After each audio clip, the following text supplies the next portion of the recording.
दौलत भी होगी, वहीं पर हुकूमत भी होगी। लिहाजा हम वापस नहीं जाएंगे।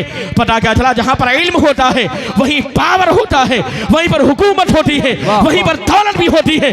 लेकिन आज एजुकेशन में हम पीछे हैं, दीनी तालीम में तो बहुत पीछे हैं और दुनियावी तालीम में भी बहुत पीछे हैं। और अगर कोई डॉक्टर इंजीनियर बनाता भी है तो उसे दीनी तालीम से बिल्कुल आरास्ता पैरास्ता नहीं करता, जिसका नतीजा ये निकलता है कि आज हमारे दरमियान से निकलने वाले डॉक्टर का आलम यह है कि आपने शायद सुना होगा, मैं आए दिन न्यूज में पढ़ता हूं। जानते हैं कि न्यूज मैंने पढ़ी पटना की थी, एक न्यूज प्रयागराज इलाहाबाद की थी, एक न्यूज बाकायदा लखनऊ की थी। आप देखा करें। लेकिन आज हमारे नौजवानों को पबजी गेम से फुर्सत ही नहीं है, खुराफात से फुर्सत ही नहीं है, इंस्टाग्राम फेसबुक और यूट्यूब से फुर्सत ही नहीं है कि कम से कम कभी कोई खबर भी पढ़ लिया करे, कभी कोई न्यूज भी देख लिया करे, कभी अच्छी अच्छी बातें भी खबर के तौर पर मिल जाती है। हज़रात गिरामी, मैंने न्यूज में देखा कि बाकायदा इन बड़े बड़े शहरों में बड़े बड़े डॉक्टर थे, बड़े बड़े हॉस्पिटल हैं, बड़े बड़े MBBS MD सर्जन डॉक्टर हैं। लेकिन जानते हैं कैसे वाकयात पेश आते हैं। वाकया एक ऐसा पेश आया कि एक इंसान अपने बाप को लेकर के गया हॉस्पिटल में। जब हॉस्पिटल में लेके गया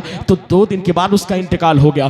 डेड बॉडी को बाकायदा वेंटिलेटर पर रखा हुआ है, मशीन चालू है, इंतकाल हो चुका है, मर चुका है, डेड बॉडी रखी हुई है। लेकिन डॉक्टर कहता नहीं अभी जिंदा है, डॉक्टर कहता है कि जिंदा है। पता क्या चला, मुर्दा रखा हुआ है, डेड बॉडी रखी हुई है और बाकायदा डेड बॉडी से पैसा कमाया जा रहा है, लाश से पैसे कमाए जा रहे हैं। शायद आपने भी सुना होगा, आपने भी देखा होगा।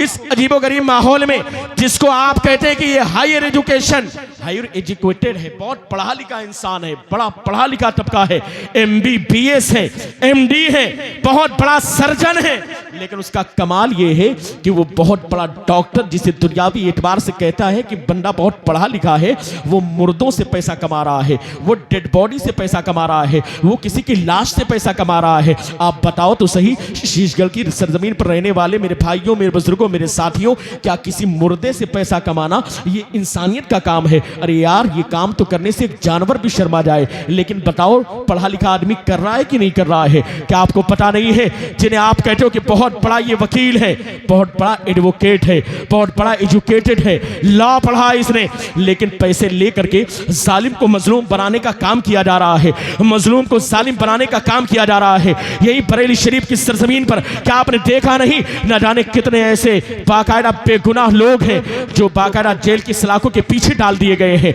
और वकील भी ऐसे लगे हुए हैं कि उन बेगुनाहों को बाकायदा गुनहगार बनाया जा रहा है, उन मजलूमों को जालिम दिखाया जा रहा है, और जो जालिम है उन्हें मजलूम बनाया जा रहा है। ये काम कौन कर रहा है? एडवोकेट कर रहे हैं, बड़े पढ़े लिखे लोग कर रहे हैं। पता क्या चला, जब इंसान पढ़ा लिखा होता है, उसके पास इल्मे दीन नहीं होता, इस्लामिक कवानीन नहीं होते, वो मुर्दों से पैसा कमाने के लिए तैयार हो जाता है, वो जालिम को मजलूम बनाने के लिए तैयार हो जाता है, वो मजलूम को जालिम बनाने के लिए तैयार हो जाता है। इसलिए हज़रात इकरामी, आप अपने बच्चों को डॉक्टर बनाएं, प्रोफेसर बनाएं, लॉयर बनाएं, बहुत बड़ा इंजीनियर बनाएं, लेकिन पहले अपने बच्चों को तालूम गौसिया मखदूमिया बरकातुल हदीस में भेज करके कुरान और हदीस की तालीमात दे करके एक पक्का और सच्चा मुसलमान बना दीजिए, ताकि वो डॉक्टर की कुर्सी पर बैठे उसे एहसास हो कि मैं मुसलमान हूँ, वो इंजीनियर की कुर्सी पर बैठे तो उसे एहसास हो कि मैं मुसलमान हूँ, वो लॉयर की कुर्सी पर बैठे तो उसे एहसास हो कि मैं मुसलमान हूँ। वो कब होगा? जब इन उलमा के पास बैठ करके बाकायदा इल्म दीन वो हासिल करेगा। और बहुत बड़ा मामला आज के दौर में ये भी है कि आज के इस दौर में हमने गैप पैदा कर दिया, बहुत बड़ा गैप। गैप क्या है? जो आदमी दाढ़ी टोपी वाला है, कुर्ते पैजामे वाला है, उसको लोग कहते हैं ये दीनदार आदमी।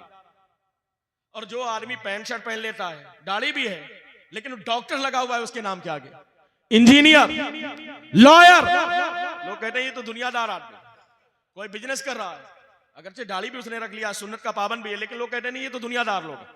ये गैप हमने अपनी तरफ से बना रखा है, ये बहुत ज्यादा नुकसानदेह है कौम के लिए, मिल्लत के लिए। क्यों? इसलिए कि दारो मदार इंसान का, उसके दीनदार होने का सिर्फ उसका लिबास नहीं है, सिर्फ उसका लिबास नहीं है, दारो मदार दीनदार होने का सिर्फ इल्म भी नहीं है, बल्कि हकीकत में क़ाल नबी अलैहिस्सलातु वस्सलाम इन्नमल आमालु बिन्नियात, आमाल का सारा दारो मदार बंदे की नीयत पर। अब जिम्मेदार उलमा स्टेज पर मौजूद है, बड़ी जिम्मेदारी के साथ एक जुमला मैं अदा करके जाना चाहता हूं।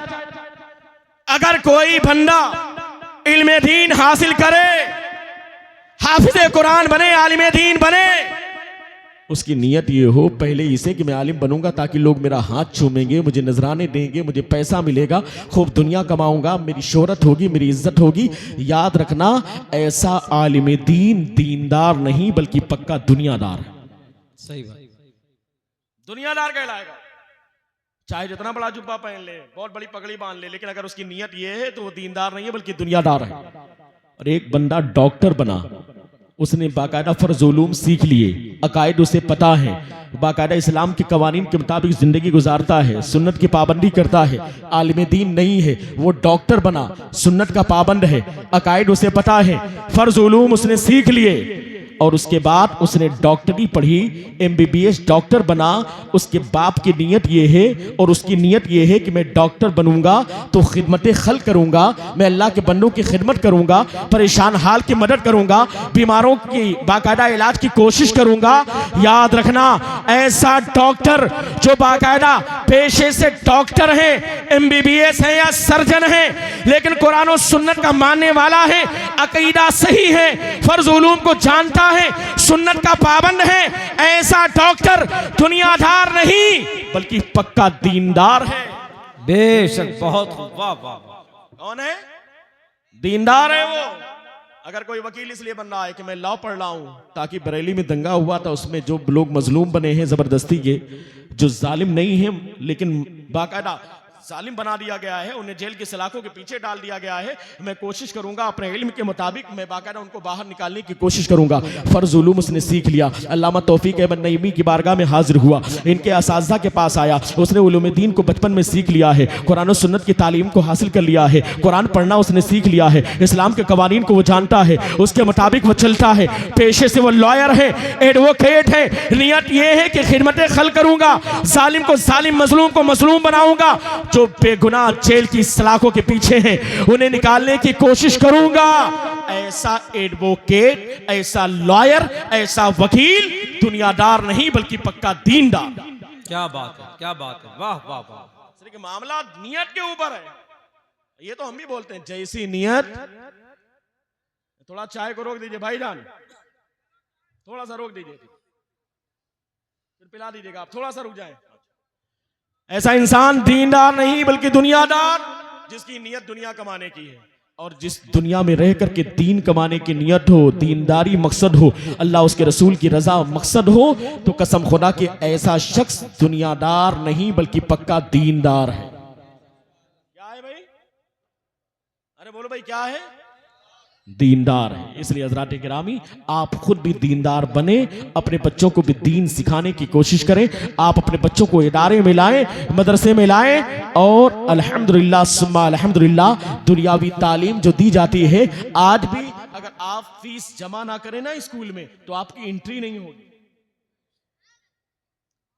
आप बताइए, बगैर फीस की एंट्री होगी इंग्लिश मीडियम स्कूल में? अरे बताओ भाई, या आप लोग की हो जाएगी? नहीं होगी। लेकिन अल्हम्दुलिल्लाह आज भी हमारे उलमा, हमारे अइम्मा, अगर आप इनके पास सुबह से लेकर के शाम तक किसी भी वक्त आए इल्म दीन सीखने के लिए, तो कभी ये मना नहीं करते, कभी नहीं मना करेंगे। लेकिन हज़रात गिरामी हमें एहसास नहीं होता, और उस पर सोने पर सुहागा ये कि लोग कहते हैं हम अपने बच्चे को हाफिज क्यों बनाएं, अल्लामा तौफीक क्यों आलिम बनाएं? हमारा बेटा आलिम बनेगा तो वही 8-10 हज़ार की नौकरी करेगा, इमाम बन जाएगा, उसका खर्चा कैसे चलेगा? ये महंगाई का दौर है, इतना महंगाई का जमाना है, 8-10 हज़ार में कहां से गुजारा होगा? अरे यार, 8-10 हज़ार कुछ नहीं होता, लेकिन अल्लाह पर भरोसा हो तो 8-10 हज़ार बहुत कुछ होता। क्या बात, बहुत कुछ होता है।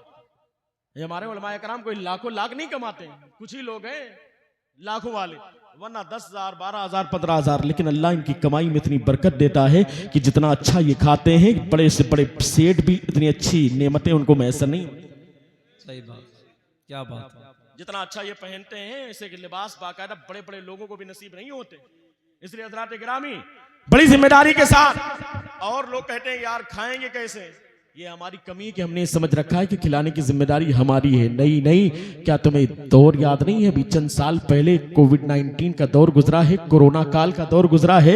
फैक्ट्रियां बंद हो गई थी, कारखाने बंद हो गए थे, हाईवे बंद हो गए थे, एयरपोर्ट बंद हो गया था, सारे आमदनी के जराए बंद हो गए थे, दुकानें बंद हो गई थी। लेकिन आज इस अजीम शान कॉन्फ्रेंस में मैं सवाल करना चाहता हूं कि क्या कोई बंदा है जो खड़े होकर के मुझसे कहे कि मेरा 24 घंटे का वक्त कोविड-19 में, कोरोना काल में ऐसा गुजरा है कि एक दाना मुझे खाने के लिए नहीं मिला? क्या बात है जी। हाथ उठा के बताइए भाई, कोई है ऐसा बंदा जिसे खाने के लिए नहीं मिला? बताओ भाई। सब लोग खा रहे थे ना? कोई ऐसा बंदा नहीं था ना? अब मुझे ताज्जुब होता है, लोग खाने के लिए परेशान है, कहते कमाएंगे कैसे, खाएंगे कैसे। अरे यार, जब फैक्ट्रियां बंद हो गई, कारखाने बंद, हाईवे बंद, एयरपोर्ट बंद, सारे आमदनी के जराए बंद, कौन सी जात थी जो बंदों को खिला रही थी? वमा मिन दाब्बतिन फिल अर्दि इल्ला अलल्लाहि रिज़्कुहा। जमीन पर कोई जानदार नहीं मगर उसके रिस्क की जिम्मेदारी रब्बे कायनात ने अपने ज़िम्मे करम पर। क्या बात, वाह वाह, वो है खिलाने वाली साथ। सुभान अल्लाह। जब वो देने पर आता है, उसका कर्म होता है, तो इन्नल्लाह यर्ज़ुक़ु मन यशाउ बिग़ैरि हिसाब। अल्लाह जिसे चाहता है बगैर हिसाब के रिज़्क़ अता फरमाता है। बेशक, वाह वाह। लेकिन हमें एहसास नहीं होता। क्यों? इसलिए कि हमारा एहसास मर चुका है। आजकल तो होटलों पर बैठ करके बातें ये होती है, अगर किसी का घर बन रहा है ना, एक मंजिल बन चुका है, दूसरी मंजिल पे काम लगा हुआ है, तो लोग आपस में बैठ करके चाय की दुकान पे बात करते हैं, यार इसके दूसरी मंजिल का काम चल रहा है, ऐसा लगता है कि इसका कोई 2 नंबर का बिजनेस। अगर किसी आलिम दीन ने 4 व्हीलर खरीद लिया गलती से, तो लोग कहेंगे लगता है मौलाना का जुगाड़ कहीं सेट हो गया। अरे यार, देने वाली साथ अल्लाह की है। आप चौराहे पर बैठ कर, चाय की दुकान पर बैठ करके आप दूसरों से कहते हो कि यार उसका लिंटर पड़ रहा है, पैसा कहां से आया? लगता है 2 नंबर का काम है, लगता है कहीं पर चोरी किया इसने, लगता है इसने कहीं पर डाका डाला है। ऐसा लगता है मरने के बाद जब तुम कब्र में जाओगे, फरिश्ते आएंगे तो सबसे पहला सवाल यही होगा कि तुम्हारे मोहल्ले में फला के घर में जो लिंटर पड़ रहा था, उस लिंटर का पैसा कहां से आया था? ये जवाब है भाई। फिक्र तो इतनी रहती है, आप ऐसा लगता है ये सवाल होगा। नहीं नहीं भाई, हाँ, ये सवाल जरूर हो सकता है कि तुमने जो कमाया है वो पैसा कहां से आया? वो हलाल था कि हराम, जायज था कि नाजायज?